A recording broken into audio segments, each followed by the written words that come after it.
नमस्ते, मेरा नाम है डॉक्टर श्रद्धा सुरेखा। मैं कैटरेक्ट, लेसिक और कॉर्निया ट्रांसप्लांट सर्जन हूँ और मैं बॉम्बे में बेस्ड हूँ। आज हम बात करेंगे कैटरेक्ट या मोतियाबिंद के बारे में। कैटरेक्ट और मोतियाबिंद क्या होता है? अपने आंख में एक लेंस होती है। ये लेंस जो है ट्रांसपेरेंट होती है। ट्रांसपेरेंट मतलब एक शीशे के जैसे एकदम क्लियर। इसके कारण आंख में जो है सारी लाइट जाती है और आंखों को अच्छी नजर मिलती है।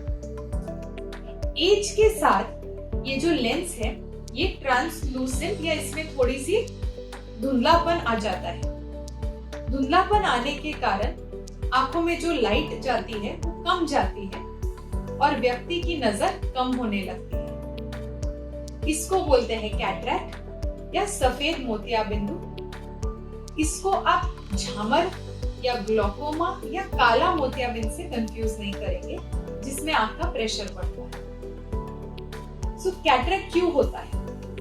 मोस्ट केसेस में कैटरेक्ट इसलिए होता है कि व्यक्ति की जैसे एज बढ़ती है, आंखों में और बॉडी के दूसरे पार्ट्स में चेंजेस आते हैं। कैटरेक्ट भी उसी प्रकार का एजिंग प्रोसेस है। जैसे हर व्यक्ति के बाल सफेद होने वाले हैं, जैसे हर व्यक्ति को कैटरेक्ट होने वाला है। रेयर केसेस में बच्चों में भी पाया गया है, या आंखों को मार लगने से भी होता है, या डायबिटिक पेशेंट में जल्दी आ सकता है, या कोई व्यक्ति कुछ दवाइयों पे हो उससे आ सकता है, या जिन व्यक्तियों का नंबर ज्यादा है उनमें जल्दी आ सकता है। अभी आपको कैसे पता चलेगा कि आपको कैटरेक्ट है? अगर आपको लगे कि भाई मेरी नजर कम है, मेरे को रोज के काम में दिक्कत हो रही है, चश्मा लगाने पर भी मेरे को नजर कम लग रही हो, तो शायद आपको कैटरेक्ट हो सकता है। कैटरेक्ट में आपको चीजें हल्की सी धुंधली लगेगी, जैसे आप कोई फॉग में जा रहे हो। आपको रात को जो लाइट सामने से दिखती है वो ऐसे स्प्रेड हुई भी दिख सकती है। आपको चीजें थोड़ी डबल डबल दिख सकती है। तो अगर आपको ऐसे कुछ भी प्रॉब्लम्स हो, आप अपने आई डॉक्टर को दिखाइए।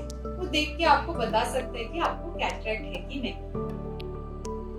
कैटरेक्ट का ऑपरेशन जो है वो आज की तारीख में बहुत सिंपल है, परंतु आज की तारीख में कोई भी और उपाय नहीं है कैटरेक्ट को हटाने का। मार्केट में बहुत सारी आयुर्वेदिक आई ड्रॉप्स हो, होम्योपैथी आई ड्रॉप्स है, पर वो कोई काम नहीं करती है। कैटरेक्ट को हमको एक छोटे से लेजर प्रोसीजर से निकालना पड़ता है। अभी वो लेजर क्या होता है?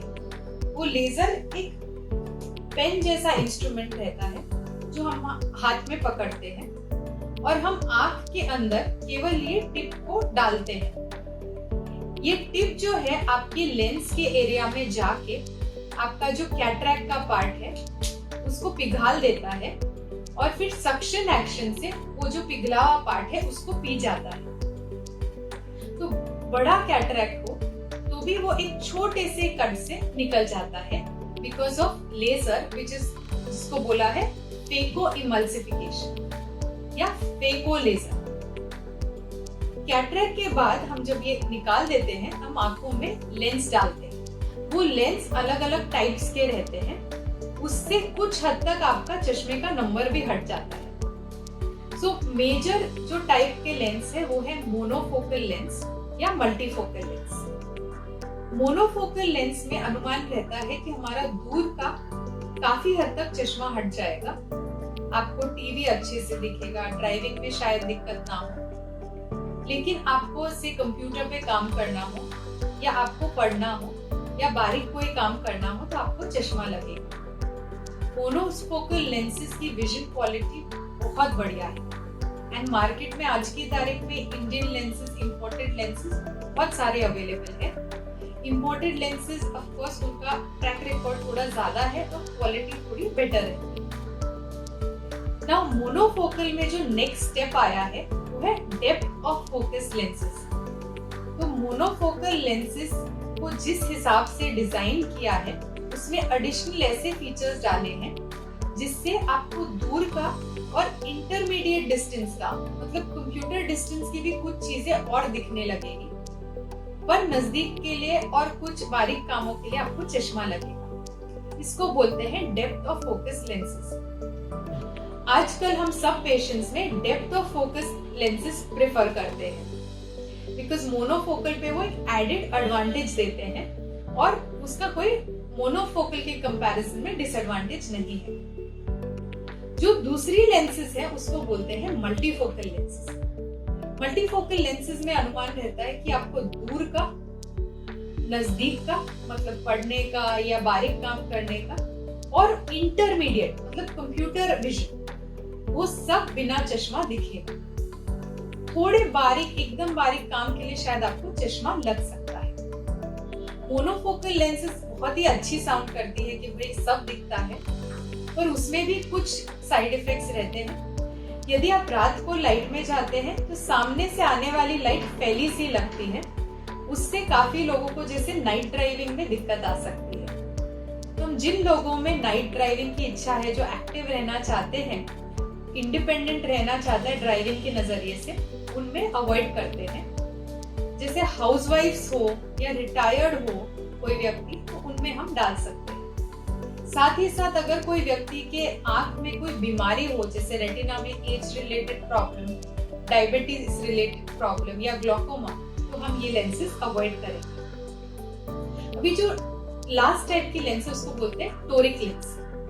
टोरिक लेंस क्या होता है, उसके लिए अपने को समझना पड़ेगा कि आंखों में एक कॉर्निया होता है और ये कॉर्निया का जो कर्वेचर होता है, ये यदि एक एक्सिस में अलग और दूसरे एक्सिस में अलग हो तो आंख में सिलेंडर ज्यादा होता है। तो यदि सिलेंडर ज्यादा होगा तो हम सिलिंड्रिकल पार्ट को भी लेंस के द्वारा हटा सकते हैं, उससे चश्मे की निर्भरता काफी कम हो जाएगी।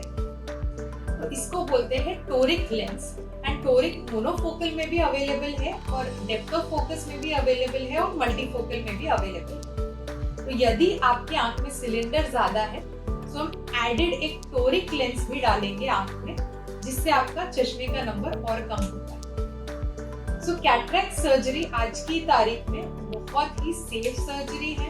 इसमें कोई इंजेक्शन नहीं लगता, कोई हमें आपको टाके नहीं डालने पड़ते, कोई पट्टी नहीं लगती, आपको हॉस्पिटलाइजेशन नहीं लगता, एंड प्रिकॉशंस मिनिमम है। जैसे आंख में पानी नहीं डालना है, सर पे पानी नहीं डालना है 1 हफ्ता, बाहरी वस्तु नहीं उठाना है। पर उसके अलावा आप अगले दिन से टीवी, मोबाइल देख सकते हैं, खाने में सब कुछ खा सकते हैं। तो कैटरेक्ट सर्जरी इज अ बहुत ही सेफ प्रोसीजर है और कोई डरने की बात नहीं है। आप अपने सारे रूटीन काम कर पाएंगे। तो जब भी आपको विजन में दिक्कत हो, आप अपने डॉक्टर से मिलिए और समझिए कि भाई कैटरेक्ट सर्जरी अभी कराने का टाइम आया कि नहीं, एंड डॉक्टर्स आपको वो टाइम पे गाइड करेंगे कि आपको क्या करना चाहिए। लकीली कैटरेक्ट सर्जरी कोई इमरजेंसी नहीं है। आप आराम से अपना टाइम लेके डिसाइड कर सकते हैं कि आपको कब कराना है, जब आपको सहूलियत हो, टाइम हो, सोशल कमिटमेंट्स नहीं हो, घर में बच्चों के एग्जाम्स नहीं हो, शादी ब्याह नहीं हो, तो अपना आराम से समय लेके कराइए। कोई डाउट्स या कमेंट्स या क्वेश्चंस हो तो प्लीज आप कमेंट सेक्शन में लिखिए, मैं या मेरे टीम मेंबर्स आपको आंसर करेंगे। Thank you.